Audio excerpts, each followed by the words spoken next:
قبول بہن کا سلام یا حسین، قید ہو کے جا رہی ہوں شام یا حسین، دل میں تیری یاد ہے یا حسین یا حسین۔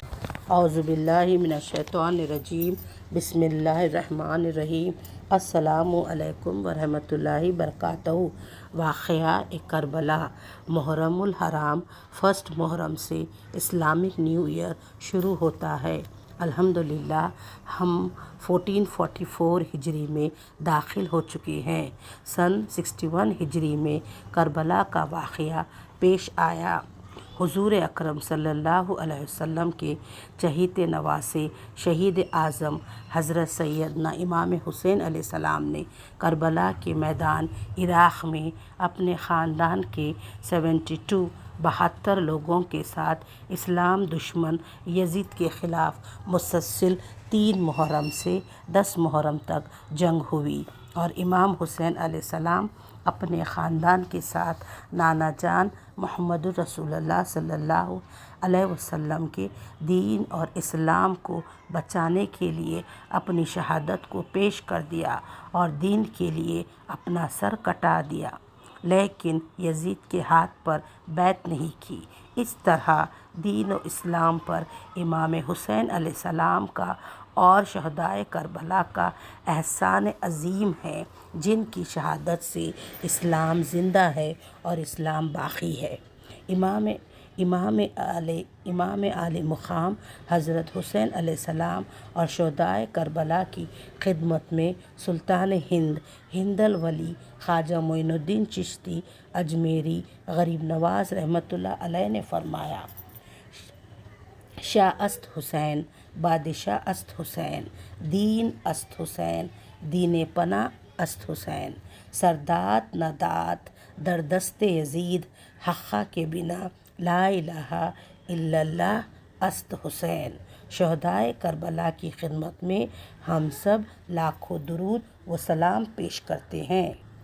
یزید نے خط لیٹر لکھ کر ذریعے سے امام حسین علیہ السلام کے ہاتھ پر بیعت کرتے ہوئے اسلام میں داخل ہونے کا وعدہ کیا، اور دھوکہ اور فریب دے کر امام حسین علیہ السلام کو کربلا عراق کو بلایا گیا۔ 3 محرم کو جیسے ہی امام حسین علیہ السلام کا قافلہ کربلا پہنچا، یزید کی فوج نے گھیر لیا اور گرفتار کر لیا، اور یزید نے اعلان کر دیا کہ امام حسین علیہ السلام کو یزید کے ہاتھ پر بیعت کرنا ہوگا، جو ناممکن تھا۔ پھر امام حسین علیہ السلام نے بھی اعلان کیا کہ میں اپنا سر کٹا دوں گا، پر یزید کے ہاتھوں پر بیعت نہیں کروں گا۔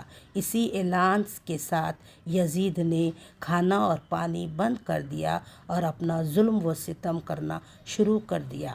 یزید کے خیموں سے، ٹینٹ سے امام حسین کے قافلے پر تیر برسانا شروع کر دیا۔ اس طرح جنگ شروع ہو گئی، یہاں تک کہ 6 مہینے کے چھوٹا بچہ علی اصغر کو پانی مانگنے پر حلق میں تیر مارا اور علی اصغر شہید ہو گئے۔ کربلا کا واقعہ حق اور باطل کی لڑائی تھی۔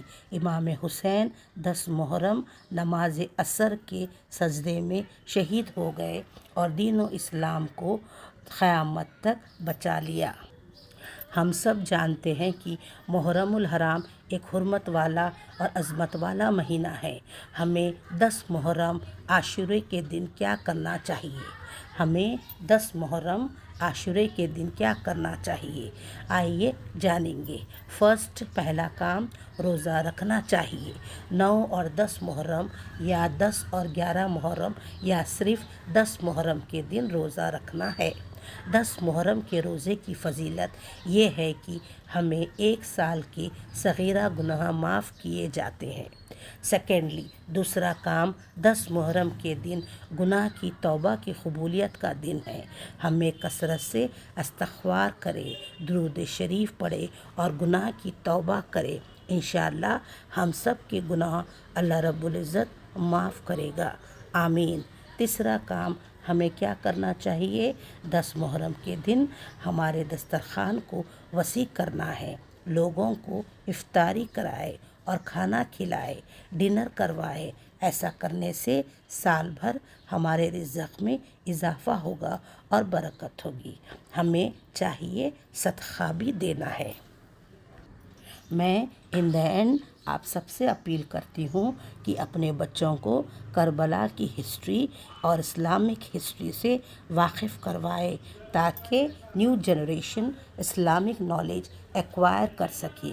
اللہ سبحانہ تعالیٰ ہم سب کو صراط مستقیم پر چلنے کی توفیق عطا فرمائے اور دین پر شہید ہونے کی ہدایت عطا فرمائے۔ آمین ثم آمین۔ with best compliments to everyone۔ اللہ حافظ۔